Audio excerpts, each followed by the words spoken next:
తెలంగాణ రాష్ట్ర అధికారిక లోగో నుంచి చార్మినార్ను కాంగ్రెస్ ప్రభుత్వం తొలగించడంపై బీఆర్ఎస్ వర్కింగ్ ప్రెసిడెంట్ మాజీ మంత్రి కేటీఆర్ నిరసన వ్యక్తం చేస్తూ చార్మినార్ ముందు ధర్నా చేపట్టారు.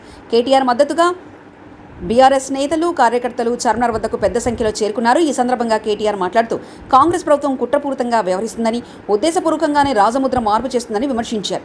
తెలంగాణ చారిత్రక చిహ్నాలను తొలగిస్తుందని, లోగోలో చార్మినార్ను తొలగించడం అంటే హైదరాబాద్ను అవమానించడమేనని అన్నారు. కాకతీయుల కళాతోరణాన్ని ఎలా తొలగిస్తారని కేటీఆర్ ప్రభుత్వాన్ని ప్రశ్నించారు. మీరు చేయగలిగితే ప్రజల జీవితాలు మార్చండి, మీరు చేయగలిగితే ప్రజలకు ఏమైనా మంచి చేయండి.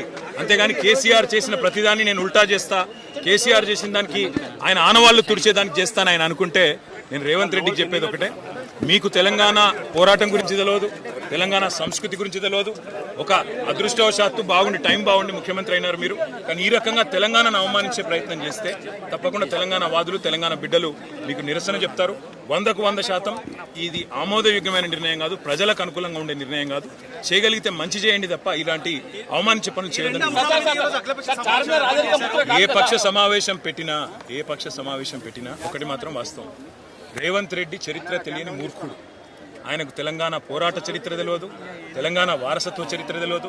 వాళ్ళ చార్మినార్ కానీ, గోల్కొండ కానీ, కులీ కుతుబ్ షాహీ టాంబ్స్ కానీ వీటన్నిటి ఆలంబనగా చేసుకొని యునెస్కో వరల్డ్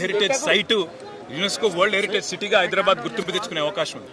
అట్లాంటిది రాజముద్రలోంచి చార్మినార్ తీస్తాను, కాకతీయ కళాతోరణాన్ని తీస్తాను అంటే మరి వారసత్వ సంపదను ఏ రకంగా ప్రభుత్వం పరిరక్షిస్తుంది, ఏ రకంగా గౌరవిస్తుంది అనేది ప్రజలు కూడా అర్థం చేసుకుంటారు.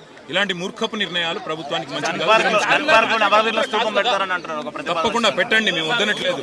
తప్పకుండా అమరవీరుల స్తూపం కానీ ఇంకా అద్భుతమైన ఇంకేమైనా తెలంగాణ సంస్కృతికి సంబంధించిన చిహ్నాలు ఉంటే పెట్టవచ్చు, తప్పేమీ లేదు. కానీ ఉన్న వాటిని తొలగించాలని నిర్ణయం ఏదైతే ఉందో అది మూర్ఖత్వం అని చెప్తాం. Thank you.